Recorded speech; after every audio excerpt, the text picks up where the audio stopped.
dan beriman kepada Allah SWT.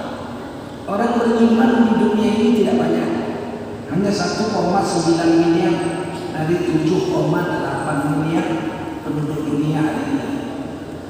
Jadi 1,9 miliar yang beriman kepada Allah dan baginda Rasul, sisanya dari 7,8 miliar tidak beriman kepada Allah dan Rasul. Dari 1,9 miliar itu 230 jutanya tinggal di Indonesia. Penduduk Indonesia ini 267 juta.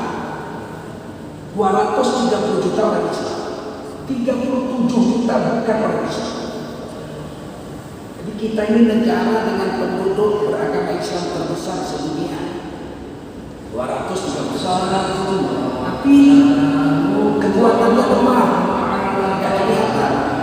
Lebih kuat orang Cina di sini. Cina cuma 1%. Mereka kuat, orang Kristen 10% nggak sampai.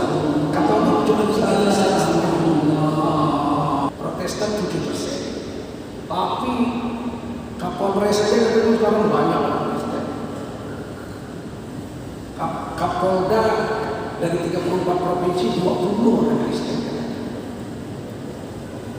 Bayangkan, presidennya orang Islam, wakil presidennya Kiai.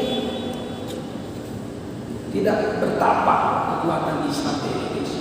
Bahkan Menteri Agama Muhammad ini sudah mengatakan Islam itu hanya boleh sebagai inspirasi, tidak boleh sebagai aspirasi. Luar biasa sekali terang-terangannya sekarang. Begitu terang-terangannya. Artinya apa? Islam itu tidak boleh menjadi sasaran untuk berpolitik, ya boleh.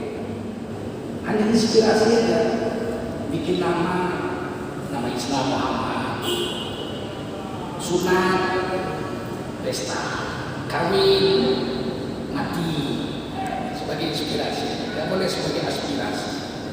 Ini mengkhianati Undang-Undang Dasar 1945. Di Undang-Undang Dasar 45 itu negara berdasar ketuhanan yang Maha Esa. Dasar negara kita bukan Pancasila. Pancasila itu falsafah negara, cara pandang bangsa Indonesia tentang dirinya. Orang Indonesia itu harus berketuhanan Maha Esa, mesti berkemanusiaan yang adil dan beradab, tidak boleh berkebinatangan yang zalim dan biadab, tidak boleh.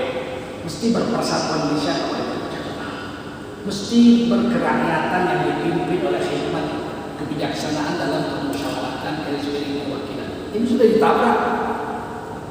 Sekarang kita tidak lagi memilih pemimpin lewat permusyawaratan garis miring perwakilan. Sekarang milih sendiri kok.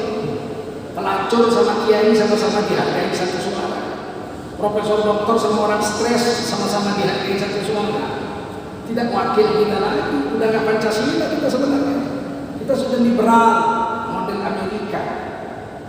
Bukan lagi Pancasila kalau mau jujur. Harusnya kan DPR MPR yang pilih pemimpin. Biayanya kecil, 50 anggota DPR milih wali kota, cuma 50 bungkus nasi padang aja biayanya. Sekarang menjadi wali kota 10 miliar nggak cukup. Nah, kemudian pasal 9 ayat 1, negara berdasar ketuhanan yang Maha Esa. Tidak boleh orang ateis, komunis nggak boleh tinggal di Indonesia. Mesti beragama dan ulama itu pilih salah satu.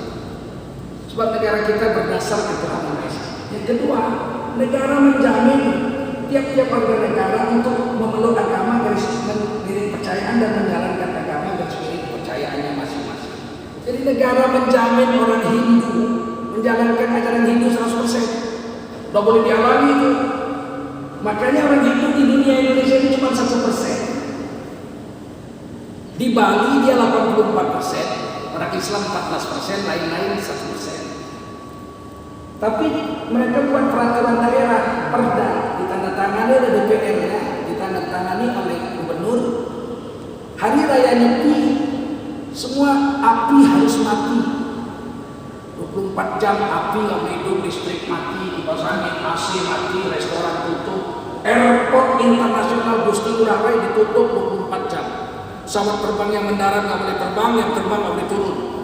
Sedangkan India penduduknya 1 miliar orang Hindu, nggak pernah ada upacara menutup airport.